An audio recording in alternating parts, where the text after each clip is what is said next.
I went to college. I went and worked out 5 hours a day, and I was working on construction, because in those days in bodybuilding there was no money. I didn't have the money for food supplements or anything, so I had to go to work. So I worked on construction. I went to college. I worked out in the gym, and at night from 8 o'clock at night to 12 midnight I went to acting class 4 times a week. So I did all of that. There was not one single minute that I wasted. And this is why I'm standing here today. With the age of 20, I went to London and I won the Mr. Universe contest as the youngest Mr. Universe ever. And it was because I had a goal. You see, if you don't have a vision of where you go, and if you don't have a goal where you go, you drift around and you never end up anywhere. 74% hate their job in America.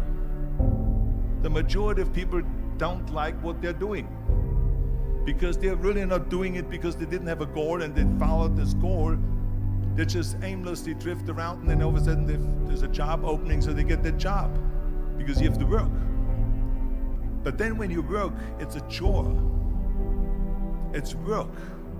It's not fun. So if you think about, only a quarter of the people really enjoy what they're doing in life. So people always ask me, when they saw me in the gym in the pumping iron days, they say, why is it that you're working out so hard? 5 hours a day, 6 hours a day, and you have always a smile on your face. The others are working out just as hard as you do, and they look sour in the face. Why is that? And I told people all the time, I said, because to me, I'm shooting for a goal. In front of me is the Mr. Universe title. So every rep that I do gets me closer to accomplishing that goal, to make this goal, this vision, turn into reality.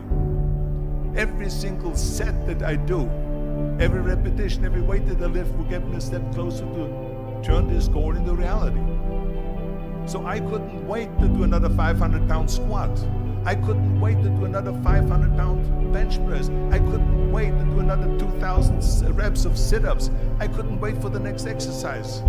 So let me tell you something, visualizing your goal and going after it makes it fun. You got to have a purpose no matter what you do in life. You got to have a purpose. Muhammad Ali worked his butt off, and I saw it firsthand. And I remember that there was a sports writer that was there in the gym when he was working out and he was doing sit-ups. And they asked him, how many sit-ups do you do? And he said, I don't start counting until it hurts. Now think about that. He doesn't start counting his sit-ups until he feels pain. That's when he starts counting. That is working hard. And so you can't get around the hard work. It doesn't matter who it is. Work your ass off. There is no magic pill. There is no magic out there. You cannot get around. You have to work and work and work. Make sure of this and make sure of that and all that stuff. So it's work. And it drives me crazy when people say that they don't have enough time to go to the gym for 45 minutes a day and work out.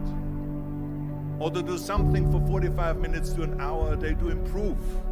If it is physically improve or if it is mentally to improve. Imagine you read 1 hour a day about history. How much you will learn after 365 hours in 1 year. Think about if you study about the history of musicians, of composers, how much you would know. Imagine if you would work on a business, on some business that you want to develop every day for an hour. Imagine how further along you will go and get. So it drives me nuts because when people say we don't have the time, we have 24 hours a day. We sleep 6 hours a day. So that gives you still 18 hours. So there's someone shaking their head out here in front. They say probably, I don't sleep 6 hours, I sleep 8 hours, right? Or just sleep faster. So we have 18 hours a day.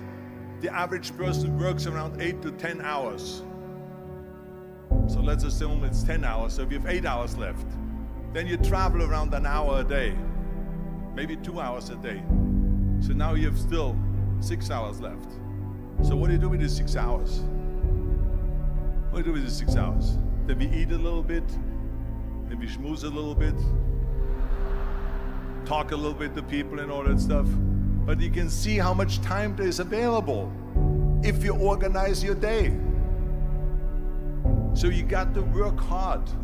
I hate plan B. And I tell you why. Because we have so many doubters, as I've said earlier, the no-sayers. We have so many of those people that say no and you can't do it, that's impossible. That is okay because we just turn off, as I said earlier, and we listen and we hear the no being a yes. You can't do it, you can do it, and all of that. So that is possible to do that amongst all the negative people around you. But when you start doubting yourself, that's very dangerous. Because now what you're basically saying is that if my plan doesn't work, I have a fallback plan, I have a plan B. And that means that you start thinking about plan B, and every thought that you put into plan B, you're taking away now that thought and that energy from plan A.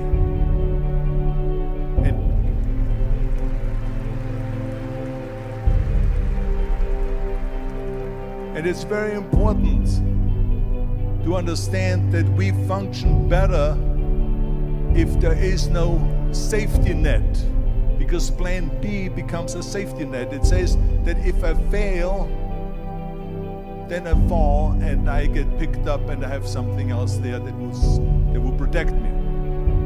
And that's not good, because people perform better when there's no safety net. People perform better in sports and everything else if you don't have a plan B. I'm telling you, I've never ever had a plan B. I made a full commitment that I'm gonna go and be a bodybuilding champion. I made a full commitment that I'm gonna be in America. I made a full commitment that I'm gonna get into show business and I'm going to be a leading man. No matter what it takes, I will do the work. I will do the work over and over and over until I get it. And the same was in politics, in everything like that. So to me, it is very dangerous to have a plan B, because you're cutting yourself off from the chance of really succeeding. And the reason, one of the main reasons why people want to have a plan B is because they are worried about failing. What is if I fail, then I don't have anything else? Well, let me tell you something, don't be afraid of failing, because there's nothing wrong with failing. You have to fail in order to climb that ladder. There's no one that doesn't fail. Michael Jordan said in one of his interviews, when they said, "You're unbelievable, you're the greatest basketball player of all times." I mean, tell me about that. And he says, well, you're just mentioning the successes. But he says, for me to become the greatest basketball player, I missed 9,000 shots when I was playing basketball at the NBA games. So during these games that he was so successful, he missed 9,000 shots. Does it make him a failure? No. He's one of the greatest basketball players of all times, but he failed 9,000 times. Do you get it? We all fail. It's okay.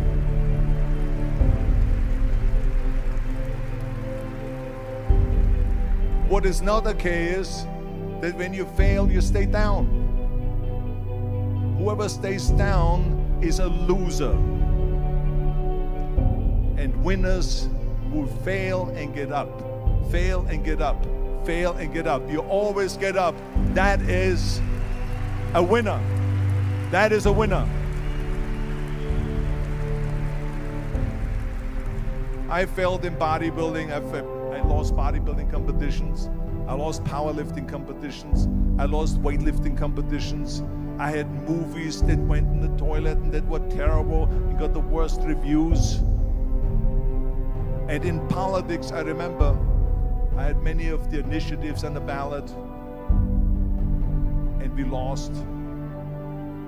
My approval rating in California went down to 28%, and then it went back up again, and I won again the governorship.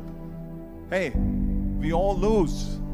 We all have losses. This is okay, and this is why I say don't be worried about losing, because when you're afraid of losing, then you get frozen. You get stiff, you're not relaxed. You got to be, in order to perform well in anything, if it's in boxing or if it is on your job or with your thinking, is only happening when you relax. So relax. It's okay to fail. Let's just go all out and give it everything that you got. That's what it is all about. So don't be afraid to fail.